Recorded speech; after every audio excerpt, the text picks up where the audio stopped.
ভোটে নির্ঘণ্ট ঘোষণা হওয়ার পর থেকেই প্রশাসনের শীর্ষস্তরে একের পর এক রদবদল হয়ে চলেছে। কি বলছেন এই প্রসঙ্গে তৃণমূল নেতা শোভনদেব চট্টোপাধ্যায়? শুনুন। ইলেকশন অথরিটি, ইলেকশন কমিশনার যিনি হয়েছেন সারা দেশের, আমি মনে করি না যে উনি তার নিজের পদের প্রতি সুবিচার করছেন না, এবং তিনি যে ভূমিকা পালন করছেন 100% একটা দলের হয়ে কাজ করা যাকে বলে সেই কাজ করছেন। এটা জেলাশাসক বদলিদের প্রভাব কিছু পড়বে না, মানুষ সিদ্ধান্ত নিয়ে বসে আছে। খালি ইলেকশনের ডেট অনুযায়ী আরম্ভ হয়ে যাবে। বাংলার মানুষ দেখেছে গত 5 বছরে নয়, গত 15 বছর ধরে মমতা বন্দ্যোপাধ্যায়ের ভূমিকা, তার প্রো পিপুল স্ট্যান্ড, তার বিভিন্ন কাজ দেখেছে। ওদের পুলিশ বদল করে দিয়ে ওরা যে সমস্ত ভয়ের একটা বাতাবরণ তৈরি করার চেষ্টা করছে, ওগুলো করে কিচ্ছু হবে না। একজনও তৃণমূলের কর্মী ভয় পাবে না। ভোট ঘোষণার পর গত 3 দিনে পুলিশ প্রশাসনে বড়সড় রদবদল করেছে নির্বাচন কমিশন। ইতিমধ্যেই অপসারিত হয়েছেন রাজ্যের মুখ্য সচিব এবং স্বরাষ্ট্র সচিব। অপসারণ করা হয়েছে ডিজিপি, ডিজি আইন শৃঙ্খলাকে। অপসারিত হয়েছেন দক্ষিণবঙ্গের এডিজি এবং উত্তরবঙ্গের আইজি। একই সঙ্গে অপসারিত হয়েছেন সিপি কলকাতা এবং রাজ্যের আরও 4 কমিশনারেটের সিপিরা।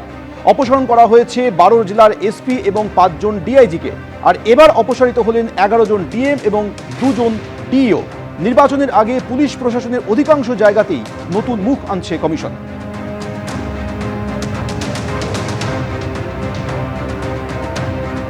গত রবিবার রাজ্যে ভোটে নির্ঘণ্ট ঘোষণা হওয়ার পরই রাজ্য প্রশাসনের একেবারে শীর্ষস্তরে একাধিক গুরুত্বপূর্ণ রদবদলের পর এবার এক লগ্নে 11 জন ডিএম অপসারিত, 2 ডিও অপসারণ। জেলার নির্বাচন পরিচালনার পুরো দায়িত্ব জেলা শাসকদের। ভোটের সময় এই জেলা শাসকরাই ডিওর ভূমিকা পালন করেন। এসআইআর পর্বেও পুরো দায়িত্ব ছিল জেলা শাসক বা ডিওদের উপর। আর কারা কারা নতুন জেলা শাসক হলেন একবার জানিয়ে দিই। কোচবিহারের নতুন জেলা শাসক হলেন জিতিন যাদব, জলপাইগুড়ির সন্দীপ ঘোষ, উত্তর দিনাজপুরের নতুন জেলা শাসক বিবেক কুমার, মালদার নতুন জেলা শাসক হলেন রাজনবীর সিং কাপুর, মুর্শিদাবাদের আর অর্জুন। নদিয়াতেও জেলা শাসককে অপসারণ করা হয়েছে এবং সেই জায়গায় নতুন দায়িত্বে এলেন শ্রীকান্ত পল্লী। পূর্ব বর্ধমানের নতুন জেলা শাসক হলেন শ্বেতা আগরওয়াল। কলকাতা উত্তরের নতুন জেলা নির্বাচনী আধিকারিক স্মিতা পান্ডে, পুর কমিশনার স্মিতা পান্ডাকে দেয়া হলো কলকাতা উত্তরের দায়িত্ব, এবং কলকাতা দক্ষিণের নতুন জেলা নির্বাচনী আধিকারিক হলেন রণধীর কুমার। রোল অবজারভার রণধীর কুমারকে করা হলো দক্ষিণ কলকাতার ডিইও। উত্তর 24 পরগনার নতুন জেলা শাসক শিল্পা গৌরীসারিয়া। দক্ষিণ 24 পরগনার নতুন জেলা শাসক হলেন অভিষেক কুমার তিওয়ারি। দার্জিলিংয়ে হরিশঙ্কর পানিক্কার এবং আলিপুরদুয়ারে টি বালাসুব্রমণ্যম।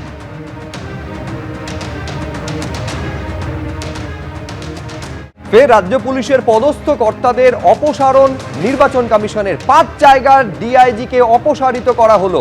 এর মধ্যে রায়গঞ্জ রেঞ্জ রয়েছে, মুর্শিদাবাদ, বর্ধমানের ডিআইজির অপসারণ হয়েছে। একই সঙ্গে প্রেসিডেন্সি এবং জলপাইগুড়িতেও ডিআইজিকে অপসারণ করেছে জাতীয় নির্বাচন কমিশন। নতুন ডিআইজিদের আগামীকাল সকাল 11টার মধ্যে দায়িত্ব নিতে হবে বলে স্পষ্ট নির্দেশ দিয়ে দেওয়া হয়েছে। রিপোর্ট পাঠাতে হবে কমিশনে, নির্দেশ দিয়েছে নির্বাচন কমিশন। রায়গঞ্জ রেঞ্জের নতুন ডিআইজি অমিত কুমার ভরত রাঠৌর, মুর্শিদাবাদ রেঞ্জের নতুন ডিআইজি অজিত সিং যাদব, বর্ধমান রেঞ্জের নতুন ডিআইজি শ্রীহরি পান্ডে, প্রেসিডেন্সি রেঞ্জের নতুন ডিআইজি কঙ্কর প্রসাদ বারুই এবং জলপাইগুড়ি রেঞ্জের নতুন ডিআইজি অঞ্জলি সিং।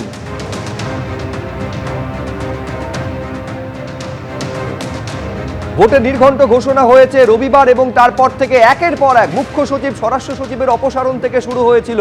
তারপর রাজ্য পুলিশের ডিজি, কলকাতার পুলিশ কমিশনার, এডিজি আইন শৃঙ্খলা থেকে শুরু করে একেবারে ডিআইজি রেঞ্জে পর্যন্ত বদল করা হয়েছে। জেলা শাসকদের বদল করা হয়েছে। পুলিশ সুপার, 1 ডজন পুলিশ সুপারকে সরিয়ে দেওয়া হয়েছে। ডিজি আইজি রেঞ্জে পর্যন্ত বদল করা হয়েছে।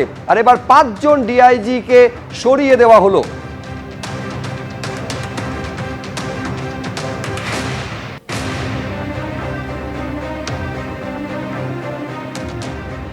যেভাবে বদল করা হয়েছে 72 ঘন্টার মধ্যে, ভোটে নির্ঘণ্ট ঘোষণার 72 ঘন্টার মধ্যে কার্যত খোলনলচে বদলে ফেলা হচ্ছে রাজ্য পুলিশ এবং প্রশাসনের। তা নিয়ে তীব্র আক্রমণ শানিয়েছিলেন গতকাল প্রার্থী তালিকা প্রকাশের পর মমতা বন্দ্যোপাধ্যায়। কি বলেছিলেন আপনাদের শোনাবো, তার পাল্টা আজকে বিজেপির তরফে কি বলা হলো, পরপর দেখুন। ওদের আরএসএস এর কিছু লোক এসছে, আমি তাদের শ্রদ্ধা করি যারা পুরনো আরএসএস। এখনকার যারা এসছে এরা তো 10 স্টার আরএসএস, এরা বসে বসে হরিয়ানা থেকে লোক নিয়ে এসছে, পিক অ্যান্ড চুজ, টনসিল বলে কাউকে নিয়ে এসছে নিকনাম,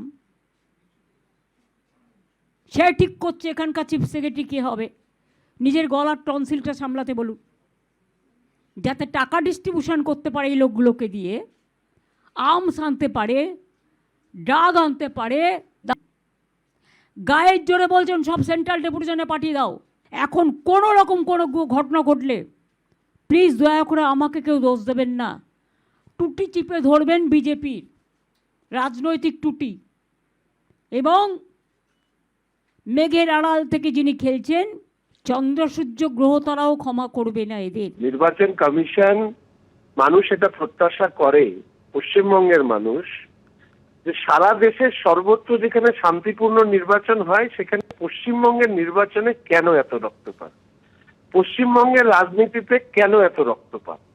ব্যক্তিগতভাবে আমি এর আগে ওই কথা বলেছি, এই পশ্চিমবঙ্গকে রসাতলে নিয়ে যাওয়ার জন্য সরকারি আধিকারিক, আমলা এবং তৃণমূল কংগ্রেসের একটা যৌথ বাস্তুতন্ত্রের মধ্যে দিয়ে এই রাজ্যটাকে রসাতলে নিয়ে যাওয়া হয়েছে।